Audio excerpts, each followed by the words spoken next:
Welcome to Let Me Fix This. Enjoy the video. In this video, I will compare Ledger Nano versus Trezor Safe 3.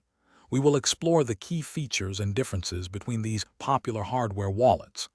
Understanding their unique strengths will help you decide which device best suits your cryptocurrency security needs.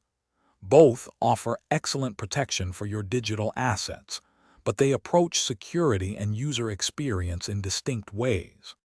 Ledger Nano devices, like the Nano X and Nano S Plus, are renowned for their certified secure element chip, providing a high level of protection against physical attacks. They support a vast array of cryptocurrencies, over 5,500, and integrate seamlessly with the Ledger Live application for managing your portfolio. This combination offers robust security and convenience. Hey everyone, if you're finding this comparison helpful, please hit that like button and subscribe for more content. Quick recommendation: make meal prep easy with these fantastic leak-proof containers. They're perfect for keeping your food fresh and organized throughout the week. Check the description below for the link and other great deals we've found. Now let's get back to the video. The Trezor Safe 3 also incorporates a secure element, a new addition for enhanced protection.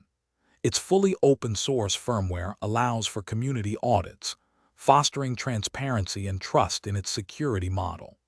Trezor Suite provides a user-friendly interface for managing your digital assets, making it accessible for both new and experienced users who value open-source principles.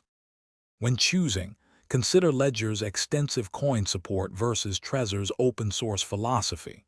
Both offer strong security, but their approaches differ significantly. If you value a certified secure chip and broad asset compatibility across many cryptocurrencies, Ledger might be for you. If transparency, open-source principles, and a focus on privacy are paramount, Trezor could be a better fit for your needs. Thanks for watching. If you found this helpful, don't forget to like and subscribe.